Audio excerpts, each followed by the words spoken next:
Disney might actually be considering shutting down ABC. Yes, one of its most iconic television networks, all because of Jimmy Kimmel. What started as a simple comeback for a late-night host has spiraled into one of the biggest corporate controversies in Disney's history. Now, financial experts are stepping in, warning Bob Iger that traditional TV might be dragging the company down, and urging him to pull the plug for good. But here's the question nobody's asking. Is Disney really making this move for business, or is there something much deeper happening behind the scenes? Let's break it down. The Jimmy Kimmel controversy just keeps snowballing, and it's now reached a point where even financial experts are urging Disney to step back from traditional television altogether. According to recent reports, analysts are advising Bob Iger to pull the plug on ABC and focus entirely on streaming, suggesting that the broadcast era may finally be nearing its end. But is that a move the House of Mouse is truly ready to make? Could Disney really abandon one of its most recognizable networks? The situation raises some serious questions about the company's long-term strategy, and we've got the latest breakdown for you. Welcome back to the happiest corner of YouTube, where we dive deep into the stories others only skim. So before we unpack this fiasco, do us a favor and hit that like button. It really helps. Now, back to Jimmy Kimmel, the man at the center of Disney's latest gamble. They doubled down on bringing him back, hoping for a comeback moment. But so far, the results have been anything but magical. According to a report from technology.com by Tom Butts, Disney is being urged to shut down ABC to steer clear of political drama entirely. What started as a simple programming decision has now turned into a full-blown corporate headache. The fallout from Kimmel's return isn't just ongoing, it's escalating. And if you thought this story was over, think again. This is only the beginning. When Disney brought Jimmy Kimmel back, mainstream outlets made it sound like a victory lap, as if everyone was thrilled and the controversy had finally faded. But behind the curtain, things don't look nearly as cheerful. In fact, many believe Kimmel's ratings are headed for a serious decline. Local affiliates aren't pleased, advertisers are uneasy, and the broader market seems far from happy. Now, a new twist in the saga has analysts weighing in with a surprising suggestion. According to a recent report, experts believe Disney should cease traditional broadcasting altogether while still retaining their valuable FCC licenses. It's a bold idea, but one they argue could protect Disney from even more regulatory scrutiny. The recommendation comes from Needham Securities analysts Laura Martin and Dan Medina, who released a note last week proposing that Disney consolidate all TV programming on its digital platforms, Disney+, Hulu, and the ABC app, and permanently shut down ABC's broadcast network. This move, they claim, would help Disney avoid unwanted interference from the FCC, the same kind of pressure that some falsely blamed for Kimmel's temporary show suspension 2 weeks ago. In reality, insiders say the real reason was affiliate backlash. Local stations simply refused to air his content. From a financial perspective, the analysts acknowledge this would be costly. They estimate that closing ABC without selling it could result in a $1.70 to $2.70 billion loss in spectrum value, plus roughly $1.4 billion in annual cash flow losses, equivalent to about $8.3 billion in overall value based on current market comparisons. While they admit Disney is unlikely to take such a drastic step anytime soon, the fact that major analysts are even entertaining the idea shows just how turbulent the situation has become. According to analysts Laura Martin and Dan Medina, even with Disney's lucrative live sports contracts, the financial outlook for ABC remains grim. Local station revenues, projected at around $4 billion in 2024, are continuing to slide, reinforcing their belief that Disney should abandon traditional broadcasting altogether and focus exclusively on streaming. That's right, they're essentially telling Disney to walk away from ABC, a network that's been part of its identity for decades. And all of this, incredibly, seems to stem from the fallout surrounding Jimmy Kimmel. It's astonishing to think that in an attempt to defend a late-night host who currently ranks third in his time slot, Disney could even consider such a radical step. Let's break that down. Kimmel's contract reportedly expires in August. He's been losing the company millions annually, and his audience has plummeted, down 50% since January, and a staggering 70 to 80% over the past decade. Yet somehow, saving his career has become a hill worth dying on. It's baffling. The idea that Disney would risk dismantling one of America's most recognizable networks to protect a fading comedian feels absurd, almost surreal. This isn't just a business decision, it's a cultural statement, and one that seems completely detached from reality. Critics argue the analysts behind this proposal are being dangerously short-sighted. Sure, the future of linear TV looks uncertain, but it's far from obsolete. Those broadcast licenses carry immense value, both financially and strategically. Networks like ABC don't just generate revenue. They provide a platform for cross-promotion, funding for new projects, and a foundation for brand visibility that streaming alone can't fully replace. In short, while television's golden era may be fading, tossing ABC aside entirely would be a massive mistake. Sometimes, chasing trends can cost more than it saves, and this might be one of those moments. This debate gets even more interesting because not everyone agrees on Disney's next move. One perspective argues that stepping away from traditional broadcasting might actually be the smarter play. After all, Bob Iger has wrestled with this question before, trying to determine what truly defines Disney's core business and what might eventually need to be left behind. For a while, he seemed open to letting go of the networks, but then shifted gears, reinvesting in ABC's New York headquarters and doubling down on legacy media. That said, there's a case to be made for exiting while those assets still hold value. The reality is that cord cutting is accelerating. Viewers are abandoning traditional TV faster than ever. If that trend continues, the demand for broadcast licenses could shrink dramatically. So the question becomes, do you cash out while there's still value left on the table, or do you hold on until those licenses become relics of a bygone era? However, others caution against pulling the plug too quickly. Broadcast networks still offer something streaming platforms can't replicate: built-in advertising power. Every second of airtime, every logo bug in the corner, every promo bumper, it's all valuable real estate. Owning a network means owning the space where your brand can promote itself endlessly, without paying third parties or competing for ad slots. In short, ABC isn't just a channel, it's a marketing megaphone. It gives Disney a direct line to millions of households, allowing them to promote everything from Marvel blockbusters to ESPN events for free.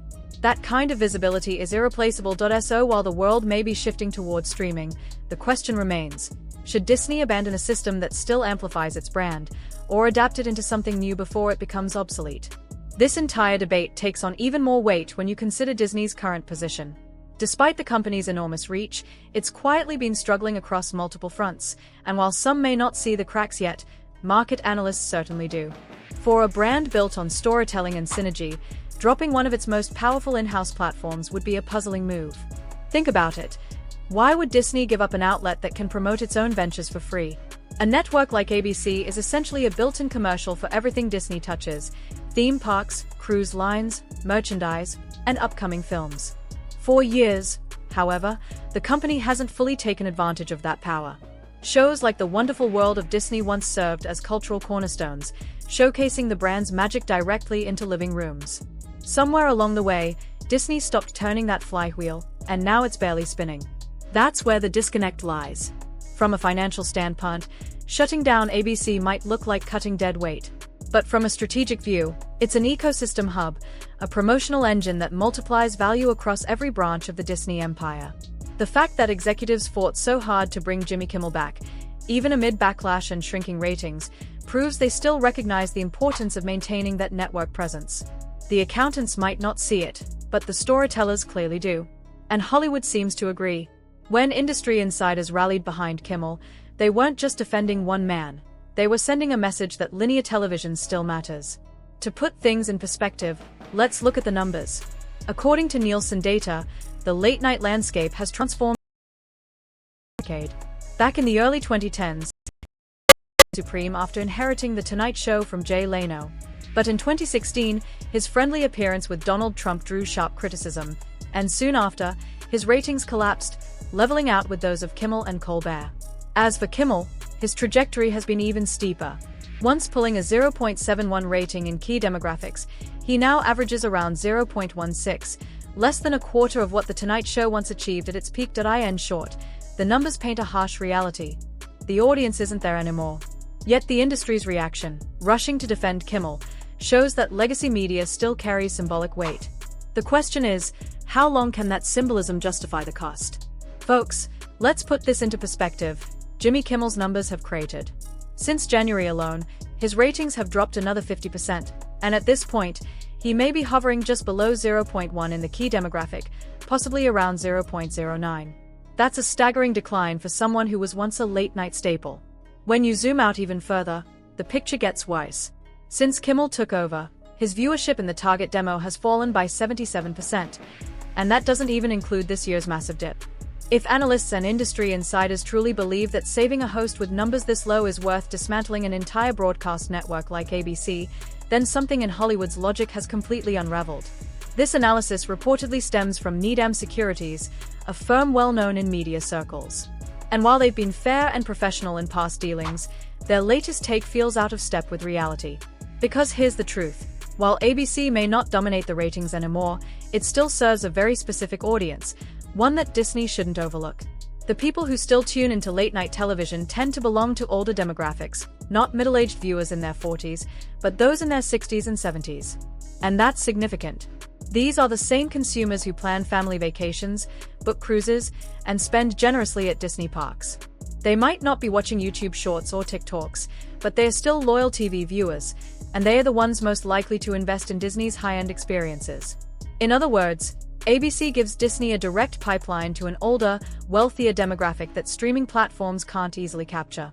Even advertisers know this. That's why you see so many pharmaceutical or health-related commercials running during these shows. It's not random. It's strategic targeting. So while Kimmel's plummeting ratings raise valid concerns, using his decline as justification to shut down ABC altogether misses the bigger picture. For Disney, linear television isn't just about ratings. It's about reach, influence, and access to an audience that still spends real money. You're absolutely right. The late-night audience today tends to be a bit behind the times, and that's not necessarily a bad thing. But here's where things get even more interesting. Let's step back for a second and look at the broader picture. Recently, reports surfaced suggesting that several major Hollywood trade groups allegedly banded together to pressure Disney into keeping Jimmy Kimmel on air. Meanwhile, whispers began circulating that the FCC might be poking around behind the scenes, leading some analysts to recommend that Disney simply walk away from ABC entirely to avoid government interference. Now, here's a question worth considering. Could this situation actually tie into a larger political chess match? Suppose for a moment that the Trump administration caught wind of Hollywood's behind-the-scenes maneuvering, and that the 100% tariff on foreign-made films wasn't aimed directly at Disney, but rather at Hollywood as a whole. Could this really be Trump versus Hollywood, not Trump versus Disney? It's an intriguing possibility. Because if that's the case, Disney may just be collateral damage, caught in the crossfire between an entertainment industry that's historically clashed with Trump and a policy agenda designed to bring film production back to U.S. soil. From a logistical standpoint, moving all production back stateside would be incredibly complex. Los Angeles, with its massive infrastructure and limited soundstage space, would have to be part of the equation. Still, the underlying motive might be clear: revitalize American film labor. Bringing union crews, gaffers, lighting technicians, set builders, back onto domestic productions would be a win for local workers, even if it hits Hollywood studios in the wallet. And there's another layer to this. International films like Demon Slayer and K-pop Demon Hunters have been performing exceptionally well, capturing global audiences that US studios have struggled to hold on to. So, tariffs or not, foreign content is thriving, and that only deepens Hollywood's growing identity crisis. Meanwhile, back at ABC, it's clear what's keeping the lights on: sports. Live sports broadcasts remain one of the few anchors advertisers still value on linear television. In many ways, sports ball, as some jokingly call it, is the lifeline preventing ABC from flatlining completely. So maybe this isn't just about one host or one network, it's about the collision of politics, economics, and entertainment. Disney may be the headline, but the real story could be much bigger. Vash makes a solid point, and building on that, it's clear one of California's biggest obstacles right now is its union environment. Labor disputes, rising costs, and strict regulations have made film production increasingly difficult for studios based in the state. And that's part of why the recent tariff strategy could have a deeper purpose than it seems at first glance. By imposing heavy tariffs on foreign-made films, the US could effectively push international studios to bring production back home. For smaller to mid-budget projects, say, those hovering around the $20 million range, the cost of paying tariffs just to enter the US market could outweigh the benefits.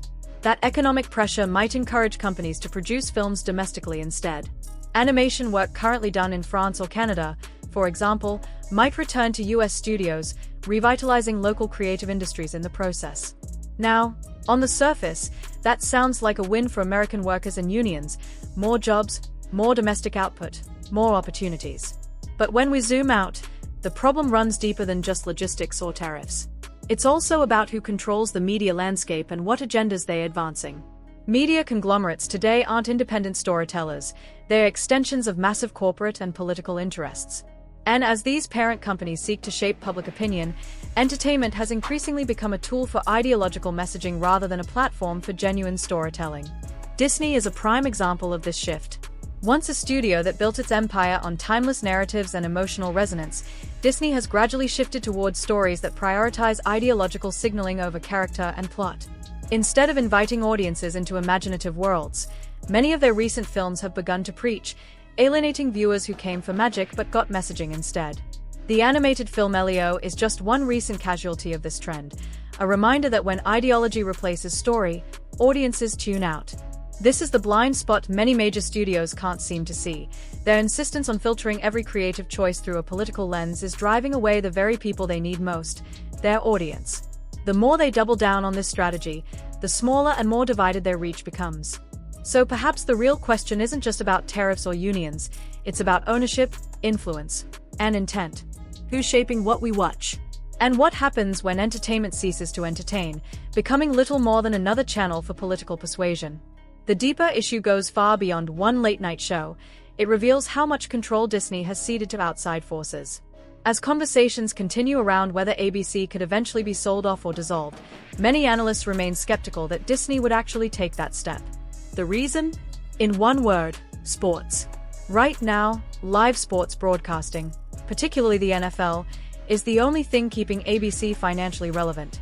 Disney's attempt to shift that audience over to a standalone ESPN streaming platform has been a massive disappointment. Most viewers either ignored it or outright rejected it after seeing yet another subscription pop up on Disney+, already fatigued by rising costs. That failure means Disney can't afford to abandon ABC. It still needs the network's infrastructure to keep live sports on air. But the real value of ABC isn't just its ratings, its reach and influence. Network television still holds cultural weight because anyone can tune in without paying for access. That makes ABC a powerful public platform, even if streaming has become Disney's main focus. Used strategically, ABC could serve as a gateway to promote Disney's digital ecosystem, but so far, the company has struggled to connect those dots. Now, when you factor in controversies like Jimmy Kimmel or The View, a bigger problem emerges. Disney has lost control over its own decision-making. If the company ever tried to remove a polarizing show today, the backlash would be immediate. Not necessarily because audiences care deeply, but because Hollywood's power brokers have learned they can win.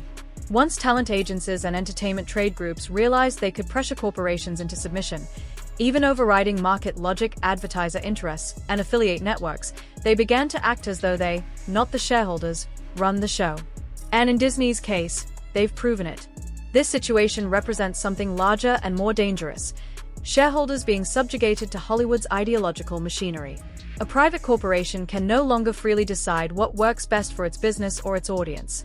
Instead, external gatekeepers dictate creative and corporate choices, leaving Disney with limited autonomy on its own channels. In essence, the free market has been sidelined. The ability for a company to learn from failure, pivot creatively, and respond to audience demand has been replaced by an industry culture that punishes deviation and enforces conformity. And as long as Disney continues to bow to these pressures, it's not just one show or network at stake, it's the company's entire capacity to make independent decisions. And that's a wrap for today, ladies and gentlemen.